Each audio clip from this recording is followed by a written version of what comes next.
Hello friends, welcome to Kalyani Sulagam. என்னோட வீடியோஸ்லாம் உங்களுக்கு பிடிச்சிருக்கு, பயனுள்ளதாக இருக்குன்னு நீங்கள் நினச்சிங்கன்னா என்னோட சேனலை சப்ஸ்கிரைப் பண்ணிக்கோங்க. மறக்காமல் பெல் பட்டனை ப்ரெஸ் பண்ணி அதில் ஆல் ஆப்ஷனை கிளிக் பண்ணிக்கோங்க.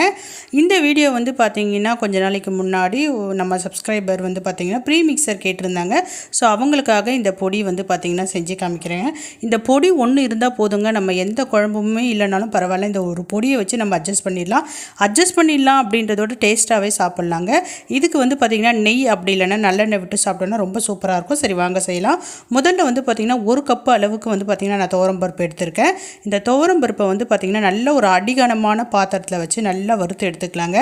மேக்ஸிமம் பார்த்திங்கன்னா இந்த மாதிரி ட்ரை ரோஸ்ட் இல்லைன்னா ரோஸ்ட்டு பண்ணுறதுக்கு நம்ம அயன் கடாய் எடுத்தோன்னா ரொம்ப நல்லாயிருக்கும். நான் பார்த்திங்கன்னா இரும்பு கடாயில் தான் வறுத்துக்கிட்டு இருக்கேன். பார்த்திங்கன்னா நம்ம துவரம்பருப்பை நல்லா சிம்மிலேயே வச்சு நல்லா பொறுக்க வறுத்து எடுத்துக்கலாங்க. இப்போ நம்ம எந்த பவுலில் எடுத்தோமோ அதே பவுலில் 1/2 கப் அளவுக்கு நான் பொட்டுக்கடலை எடுத்துக்கிறேன். பொட்டுக்கடலை பார்த்திங்கன்னா ரொம்ப வறுக்கணும் அப்படிங்கிற அவசியம் கிடையாதுங்க. நம்ம துவரம்பருப்பு சூட்டுலேயே இதை போட்டு லைட்டாக வறுத்து எடுத்துக்கிட்டோன்னா நமக்கு கரெக்டாக இருக்கும். இப்போ பார்த்திங்கன்னா நான் உடச்ச கடலையை சேர்த்துட்டேன், நல்லா வறுத்தும் எடுத்துட்டேங்க. இப்போ நம்ம ஒரு தட்டில் கொட்டி நல்லா ஆற விட்டுக்கலாம். நல்லா பார்த்திங்கன்னா ஃபேன் காற்று கடியில் ஆற வச்சுருங்க. இப்போ மறுபடியும் அதே கடாயில் நல்லா பார்த்திங்கன்னா பெருங்காயம், நல்லா கட்டி பெருங்காயம் போட்டால் தான் நல்ல வாசனையாக இருக்கும். இந்த மாதிரி பார்த்திங்கன்னா கட்டி பெருங்காயத்தை போட்டு நல்லா பொரிய விடுங்க. அது கூட பார்த்திங்கன்னா ஒரு ஸ்பூன் மிளகு, 1 ஸ்பூன் சீரகம் கண்டிப்பாக சேர்க்கணுங்க. சீரகம் சேர்க்குறப்ப பார்த்திங்கன்னா நமக்கு டேஸ்ட்டும் நல்லாயிருக்கும். அதே மாதிரி பார்த்திங்கன்னா டைஜஸ்ட் ப்ராப்ளமும் இருக்காது. ஏன்னா நம்ம இதில் நெய் ஆயில் விட்டு தான் சாப்பிட போகிறோம். அதனால் கண்டிப்பாக சீரகம் சேர்த்துக்குங்க. நல்லா பார்த்திங்கன்னா ட்ரை ரோஸ்ட் பொரியிற அளவுக்கு ட்ரை ரோஸ்ட் பண்ணி அதையும் பார்த்திங்கன்னா நம்ம தட்டில் கொட்டி ஆற விட்டுடலாம். இப்போ நல்லா பார்த்திங்கன்னா ஒரு 10-12 பல் அளவுக்கு வெள்ளை பூண்டு எடுத்துக்கோங்க. சின்னதாக பார்த்து எடுத்துக்கோங்க. இந்த அளவுக்கு பார்த்திங்கன்னா நல்லா வறுக்கணும், அதில் நல்லா ஹீட் படணும்.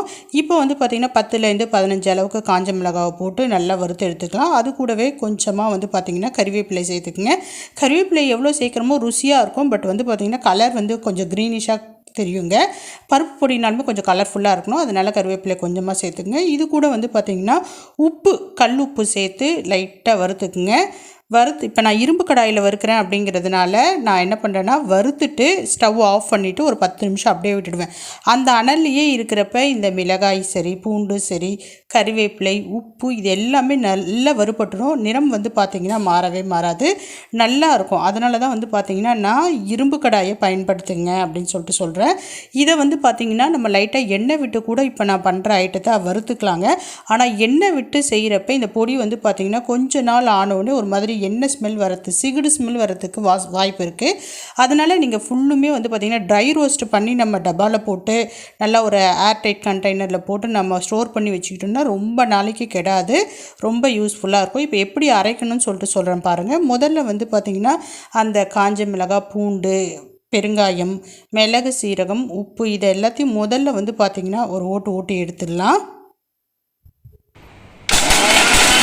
இப்போ பாருங்கள், ஓப்பன் பண்ணி காமிக்கிறேன். இந்த மாதிரி இருக்குது. இன்னும் கொஞ்சம் பார்த்திங்கன்னா மிளகாயை வறுபடணும், அதனால் மறுபடியும் போட்டு அரைச்சிக்கலாம். இப்போ பாருங்கள், ஓரளவுக்கு பார்த்திங்கன்னா நல்லா அரைஞ்சிருச்சு. இப்போ இது கூட பருப்பு சேர்த்துக்கலாம். பருப்பு சேர்த்து நம்ம அரைச்சி எடுத்துக்கலாங்க. மொத்தமாக பருப்பு சேர்த்து ஃபுல்லாக ஓட்டக்கூடாது, கொஞ்சம் கொஞ்சமாக விட்டு அரைக்கணும். பருப்பு பொடி பார்த்திங்கன்னா ரொம்ப நைஸாக இருக்கக்கூடாதுங்க. அதனால பார்த்திங்கன்னா நல்லா விட்டு அரைச்சி எடுத்துக்கோங்க. இந்த மாதிரி இருக்கணும் பாருங்கள். இப்போ பார்த்திங்கன்னா பருப்பு பொடி ரெடி ஆகிடுச்சு. கையில் எடுத்து நம்ம திரிச்சோன்னா அப்படியே கொஞ்சம் திரியாக இருக்கணுங்க. அப்படி இருந்தால் தான் பருப்பு பொடி ரொம்ப டேஸ்ட்டாக இருக்கும். உப்பு மட்டும் கொஞ்சம் பார்த்துக்குங்க, இல்லைன்னா நம்ம சேர்த்துக்கலாம். சூப்பரான பருப்பு பொடி பார்த்திங்கன்னா ரெடி ஆகிடுச்சு. இந்த பருப்பு பொடியை பார்த்திங்கன்னா நெய் விட்டும் சாப்பிட்லாம், நல்லெண்ணெய் விட்டும் சாப்பிட்லாம், இல்லை நெய் நல்லெண்ணெய் ரெண்டுமே கலந்து கூட சாப்பிட்லாங்க. ரொம்ப அருமையாக இருக்கும், ரொம்ப டேஸ்டானது. நம்ம பார்த்திங்கன்னா இந்த மாதிரி அரைச்சி ஸ்டோர் பண்ணி வச்சுக்கிட்டோன்னா ரொம்ப யூஸ்ஃபுல்லாக இருக்கும். ஆர்டினரி நம்ம சாப்பாடு கூடவே இந்த பருப்பை வச்சு சாப்பிட்றப்ப ரொம்ப ரிச்சாக காட்டுங்க. ட்ரை பண்ணி பார்த்து எப்படி இருக்குன்னு சொல்லுங்கள். பாய்.